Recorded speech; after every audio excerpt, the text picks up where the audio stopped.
So now we are moving to the cutting tools. This is the second chapter that we are going into, and as you can see, the turning process, which is a single point cutting tool process, the simple process that we consider is a basic turning process. In the turning process, we have two things, one is generatrix and the other one is a directrix. You can see here generatrix and directrix. So whenever you are considering the turning process, the rotary motion will generate the surface, that is called a generatrix, and the direction that you are giving in the feed or the feed direction, that will called as a directrix. That means the cutting speed, whatever the arrow that you are seeing here, generate the generatrix, at the same time this one will give the directrix. Normally it is a circle, generatrix is a circle and the directrix is a line. So indirectly you will get a cylindrical surface. That is about the generatrix and the directrix. We are going to study in detail about the cutting tool. Normally two important faces or the surfaces in a cutting tool are rake face or rake surface and flank face. Okay. So we go in detail about these things. Before going to this, we should know also what are the input conditions in the turning process, that is a single point machining process. The basic input parameters are cutting speed, feed and depth of cut. These are the basic three input parameters that one can give, and the cutting edge, that is the most important thing which separates the workpiece and the chip. Okay, this is the overview of tool geometry. The tool geometry will have many things. Some of the important things are shown in this slide. The tool shank, this is the tool shank, okay, and the tool angles, different tool angles are there on the different faces of the tool, and different faces, the faces will have these angles and the edges, cutting edge and principal cutting edge, auxiliary cutting edge and all those things, and the axes, how you are referring to the axes and all those things also we see in the tool signatures. If you see this picture, it will have one is the rake face, this is called a rake face, the cutting edge, normally this is the principal cutting edge, which normally involve in the cutting process.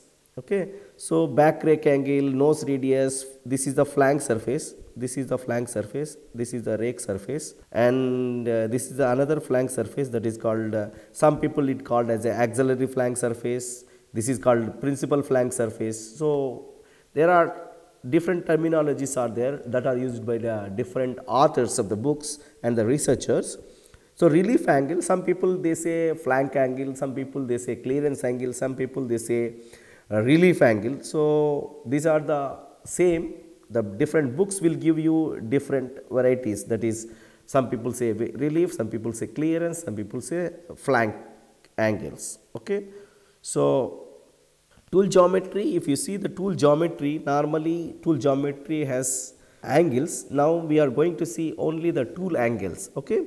So if the two angles on the rake surface are nothing but the rake angles, one is a back rake angle, another one is side rake angle. See, this is the rake surface. The rake surface will have, this is the back rake angle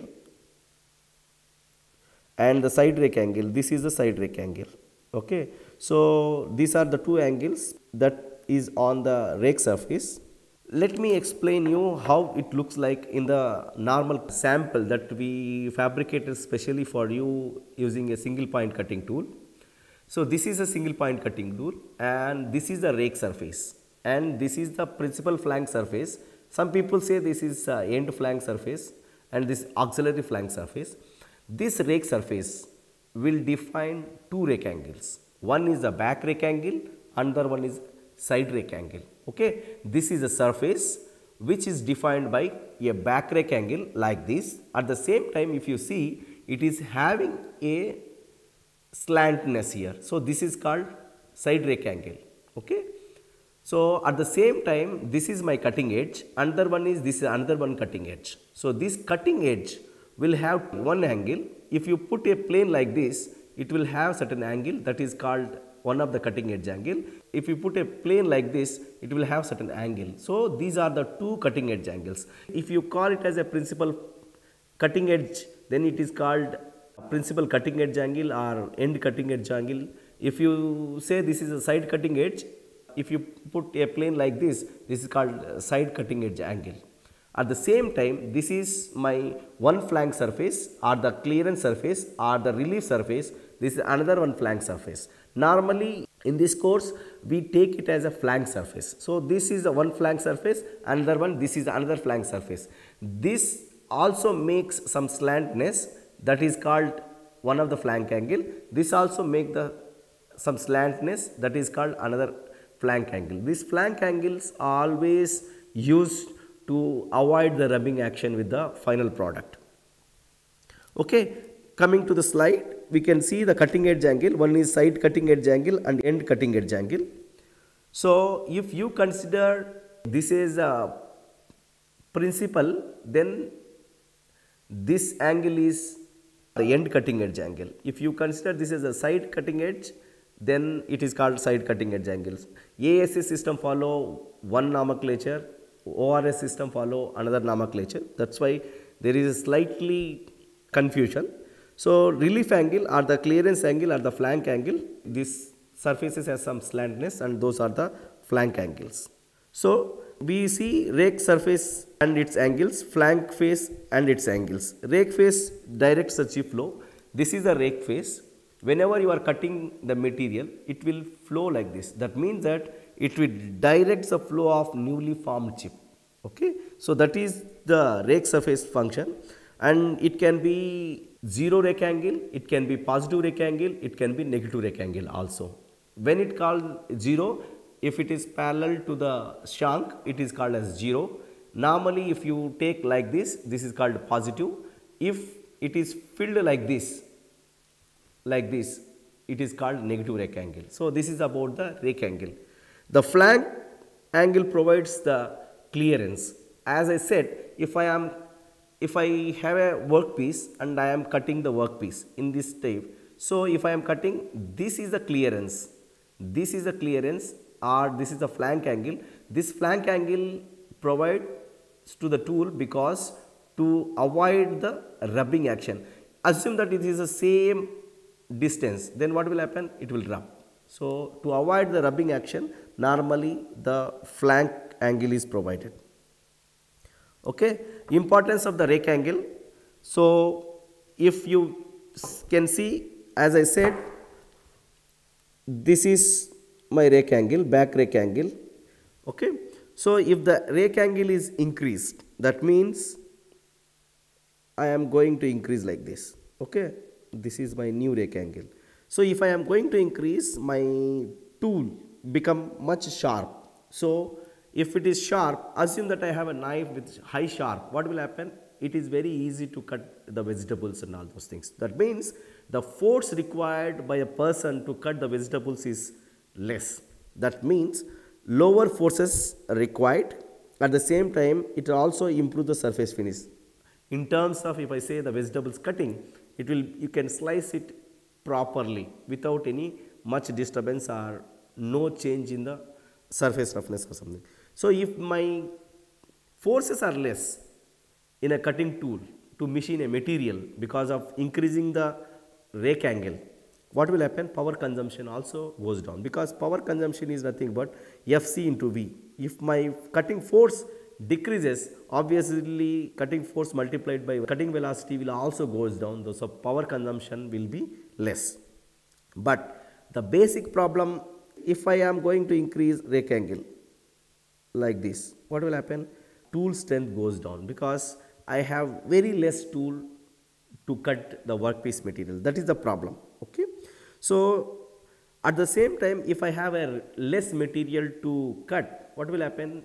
Temperature is continuously going into the tool from the chip side, from the shearing side, from the workpiece side, and all three sides, because of which if my conducting area is very less, what is happening is thermal softening of the tool takes place and it may fail at early stages. So these are the two drawbacks if I increase the back rake angle. However, it is good from the point of power consumption as well as less forces. This is the side rake angle, as we can see from the tool that we have seen. There are mainly two types of rake angles. One is back rake angle and side rake angle. So normally, as I said, we have three types of rake angles. One is positive rake angle. This is called positive rake angle, where chip can be easily flown on top of it. Another one is a zero rake angle. As I said, it is parallel to the tool shank. And the negative rake angle, if you see the negative rake angle, it is like this. Okay. This is the negative rake angle. This is the positive rake angle, and here angle is 0.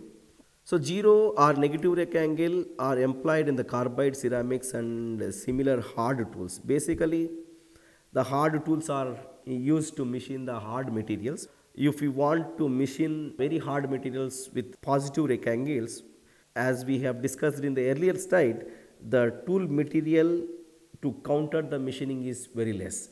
From that point of view, the thermal softening or the strength of the tool will be less. That's why always or the most of the times the researchers uses the negative or zero rake angle whenever the researchers want to cut the hard materials. At the same time, if the tool material is also ceramics or brittle materials, okay. It increases the tool forces but keeps the tool in compression and provides added support to the cutting edge. This is the positiveness about the zero or the negative rake angles. Important thing is performing intermittent cuts. If there is a intermittent cut, that means that there is a gap between cutting and cutting. What will happen? There will be a shock.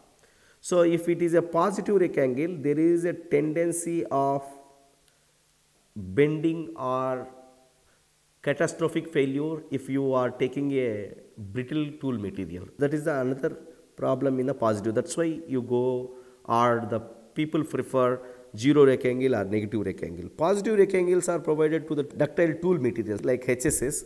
The rake angle ranges from 5 to 15 degrees and lower values for the harder materials. Okay. So flank angles, normally flank angle, as I said, that it uses for minimizing the rubbing or eliminating rubbing. Nothing in this world is 100% elimination, so you try to minimize only. So normally you will provide a flank angle. As you can see in this picture, this is the clearance, so that this particular tool won't touch this particular workpiece. So this is the flank angle, so that the clearance will be given, and this is the final product that we are going to get,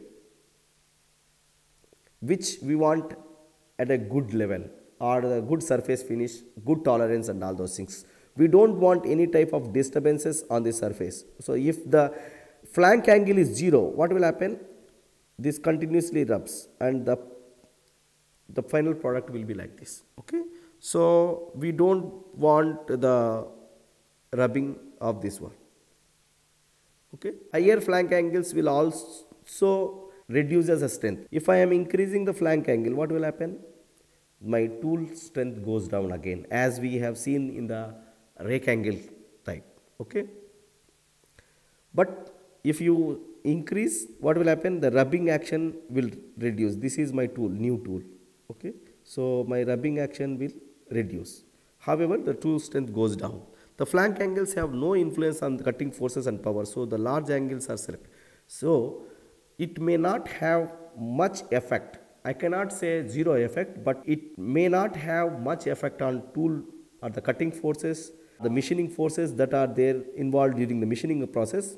So you can choose the optimum, not maximum, optimum, so that the rubbing action can be minimized. Normally 5 to 12 degrees were chosen for HSS tool and the lower for the brittle materials were chosen. So there are two types of flank angles. One is end flank angle and then one is a side flank angle.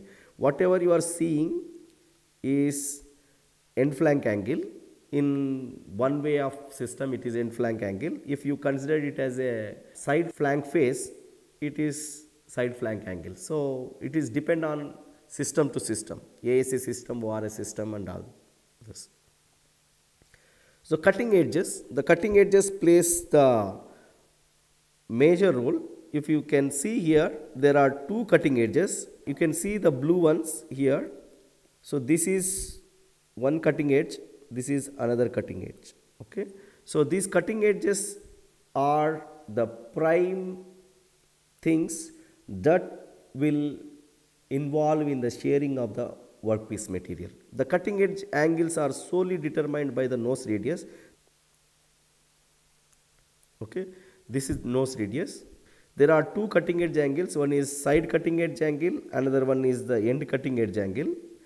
So which normally decides by which cutting surface you are talking about. So nose radius improves the tool life, surface finish and the tool conductivity, if the thermal conductivity, because the area that is interacting with the workpiece will be high. But larger tool nose radius also have some adverse effect, that is increases the forces, and if the forces are high then the power also will increase. It also imparts the chatter. So we should choose always the optimum nose radius. Okay, tool signatures, there are 4 types of reference systems are there to explain the tool signatures. One is ASC system, that is American system. Another one is orthogonal or Continental system, that is orthogonal Rake system. The third one is normal Rake system, and the final one is a maximum Rake system. So these are the 4 systems. Since it is an introductory course, I am going to teach you the two that are ASC system and orthogonal Rake system. Okay. So those people who are interested, it is the extension of these two systems are there in the normal Rake system as well as the maximum Rake system. However, the normal Rake system is the system that is followed internationally. That's why it is called SI system or international system. So we are going to ASC system. It is a very basic system where it has a very limited advantage, but it is very convenient to understand the basic tool angles and all those things. Orientation of rake surface in ASC system is defined by the back and side rake angle, and the side flank angle and end flank angle will be defined by the flank surfaces. Cutting edge angles are defined by the cutting surfaces. Okay, you can see the ASA system, the referencing planes.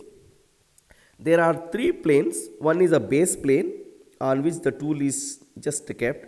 Another one is a longitudinal plane and the transverse plane.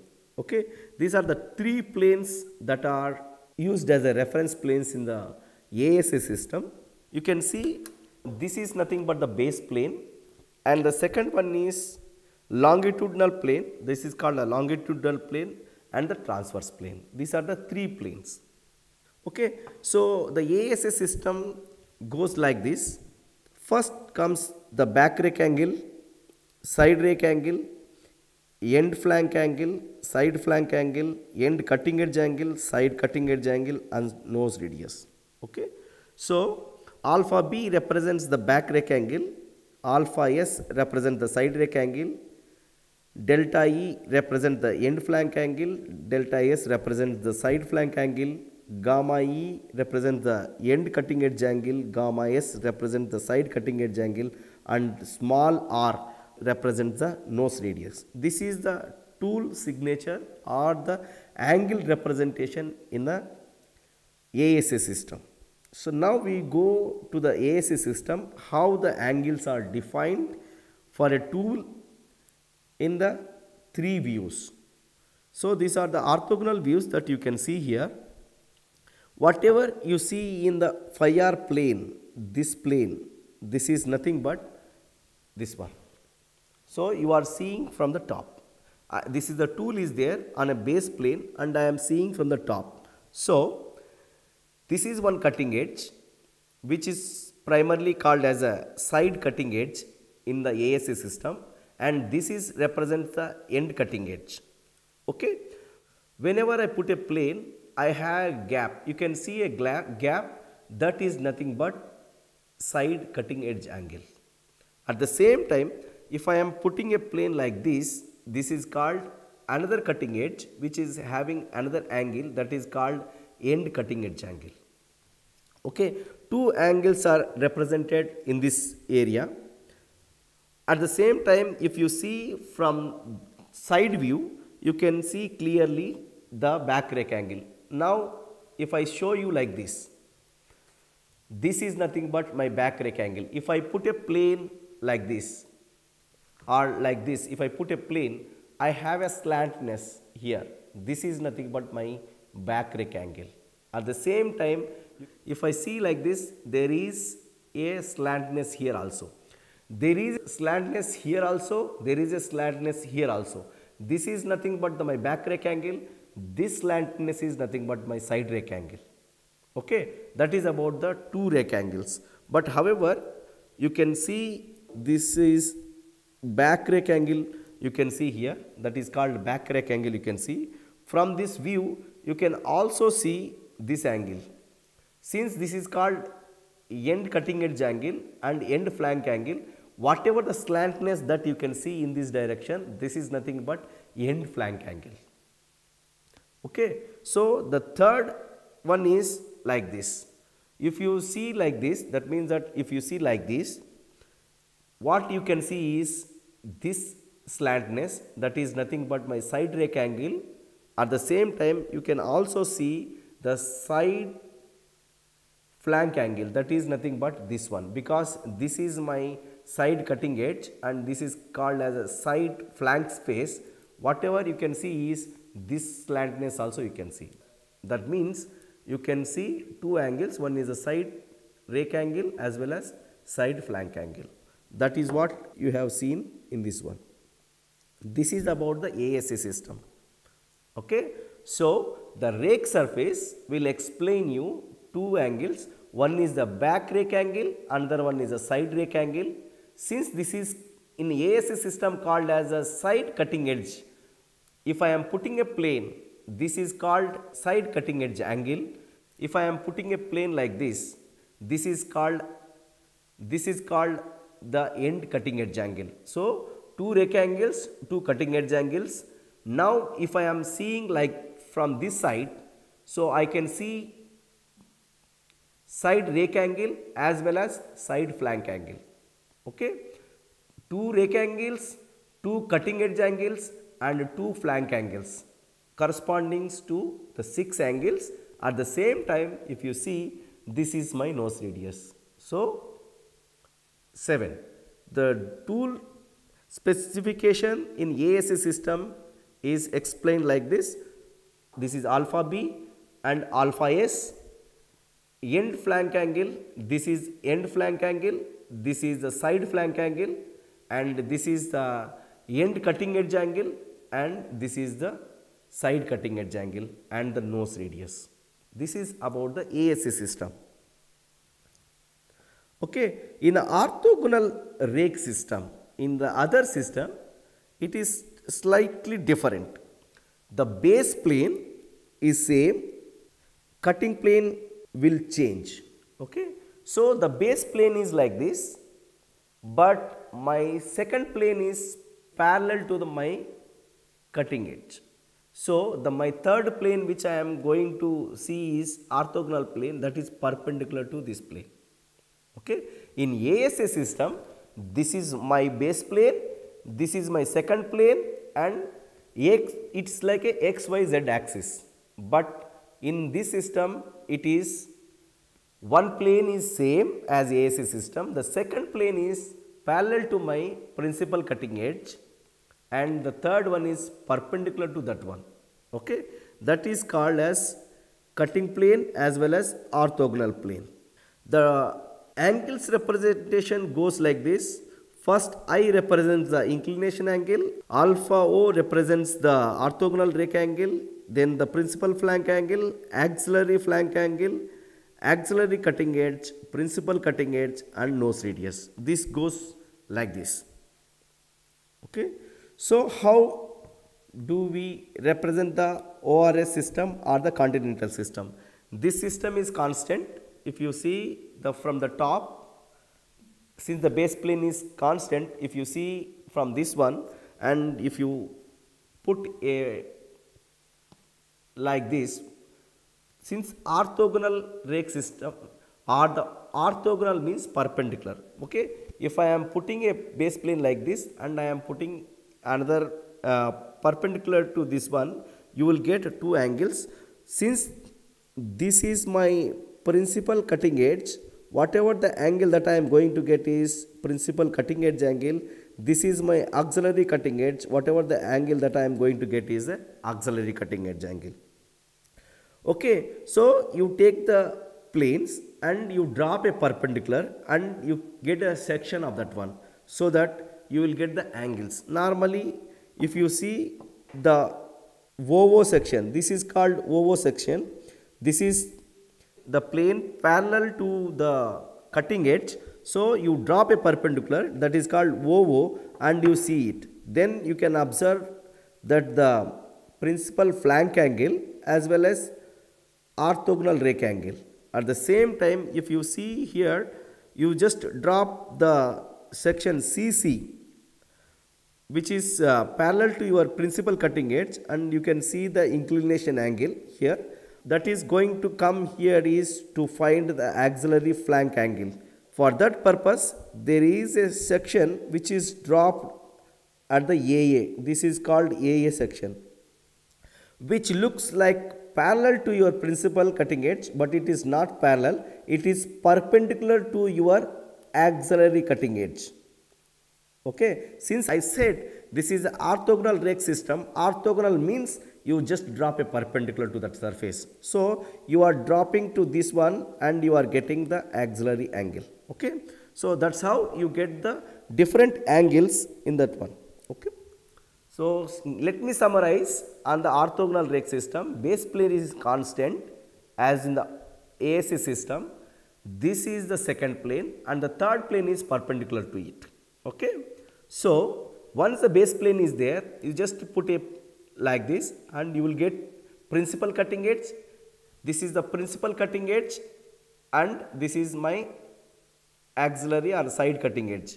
So you have another angles whenever you put the section OO perpendicular to the cutting edge, and you just find two angles, and you can see from here one angle, that is inclination angle, and you drop the perpendicular to the auxiliary cutting edge or flank surface and you will get the auxiliary flank angle. This is about the ORS system, and as I said, this is how you represent the ORS system, that is inclination angle, orthogonal rake angle, principal flank angle, auxiliary flank angle, auxiliary cutting edge angle, principal cutting edge angle, and nose radius. So nose radius is constant in both things. Okay, so to summarize, ASA system follow X, Y and Z axes, but the ORS system follow X, the base plane is constant, that is what just for remembrance sake I said X, Y, Z. The X is same, the Y goes parallel to my cutting edge. Instead of going parallel to my shank, it goes like this, and the third one goes in perpendicular to my cutting edge. That means if this is the inclination of my second plane, this goes perpendicular to it. Okay.